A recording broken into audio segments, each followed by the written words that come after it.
আচ্ছা, চোখের পলকে যে আমাদের অ্যাপগুলো খুলে যায়, এর পেছনের আসল হিরোটাকে চেনার জন্য প্রস্তুত তো? চলুন, আজকে আমরা সেই টেকনোলজিটাকে একটু কাছ থেকে দেখব যা আমাদের ডিজিটাল জীবনটাকে এত ফাস্ট করে তুলেছে।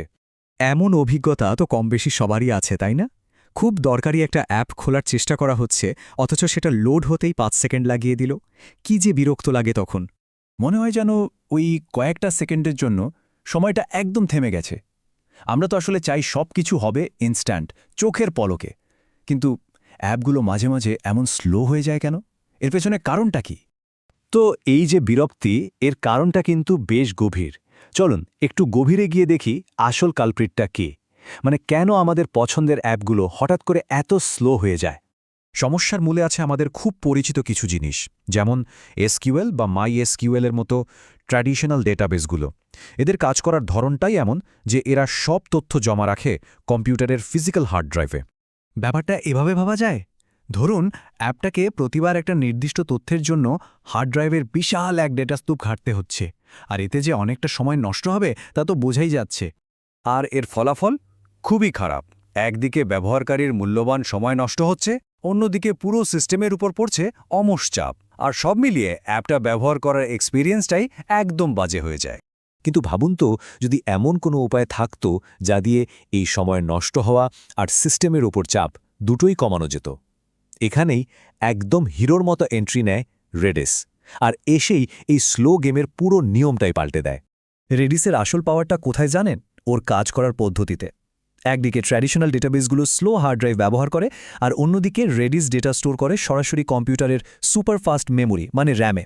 আর এই একটা মাত্র পার্থক্যের কারণেই পারফরমেন্স হয়ে যায় অবিশ্বাস্য রকম স্মুথ।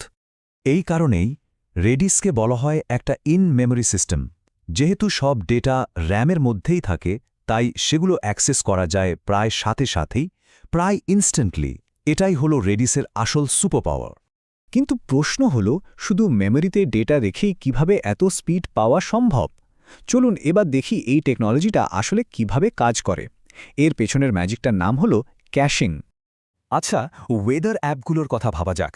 খেয়াল করলে দেখা যাবে এগুলো কি দারুণ দ্রুত প্রতিদিনের আবহাওয়ার খবর জানিয়ে দেয়, তাই না? এর পেছনেও কিন্তু রেডিসের মতো টেকনোলজির একটা বড় ভূমিকা আছে। প্রসেসটা কিন্তু একদম সহজ। যখন প্রথমবার কোনো ডেটার জন্য রিকোয়েস্ট আসে, অ্যাপটা সেটা মূল ডেটাবেস থেকে নিয়ে আসে। ঠিক তখনই রেডিস সেই ডেটার একটা কপি নিজের সুপারফাস্ট মেমোরিতে সুন্দর করে রেখে দেয়। এরপর থেকে যখনই আবার ওই একই ডেটা দরকার হয়, রেডিস আর স্লো ডেটাবেসের কাছে যায় না, সোজা নিজের মেমোরি থেকে ইনস্ট্যান্টলি দিয়ে দেয়। আর এর বেনিফিটগুলো এক কথায় অসাধারণ। ইউজারের সময় বাঁচে, মূল ডেটাবেসের ওপর থেকে লোড কমে যায়, আর অ্যাপটা হয়ে ওঠে অনেক বেশি স্মুথ আর রেসপন্সিভ। আর এই যে স্পিড আর স্মুথনেসের সুবিধা, এর প্রভাবটা কিন্তু শুধু একটা অ্যাপের মধ্যে আটকে নেই। রেডিসের মতো টেকনোলজিগুলো আমাদের পুরো ডিজিটাল ওয়ার্ল্ডে বলতে গেলে একটা সাইলেন্ট রেভলিউশন এনে দিয়েছে। সত্যি কথা বলতে কি, এই ধরনের টেকনোলজির জন্যই কিন্তু আজকে আমরা প্রতিদিন যে অনলাইন সার্ভিসগুলো ব্যবহার করি সেগুলো এত ফাস্ট আর ঝামেলাহীন লাগে। আর সবচেয়ে ইন্টারেস্টিং ব্যাপার কি জানেন?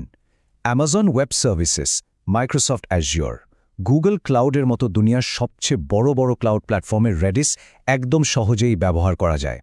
এটাই প্রমাণ করে যে এই টেকনোলজিটা এখন কতটা ইম্পর্ট্যান্ট আর রিলায়েবল।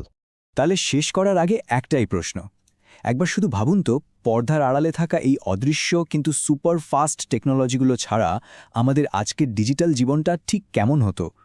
সম্ভবত অনেক বেশি স্লো আর অনেক বেশি ফ্রাস্ট্রেটিং। রেডিসের মতো এই সাইলেন্ট হিরোরাই কিন্তু আমাদের ডিজিটাল পৃথিবীকে সচল আর গতিশীল রেখেছে।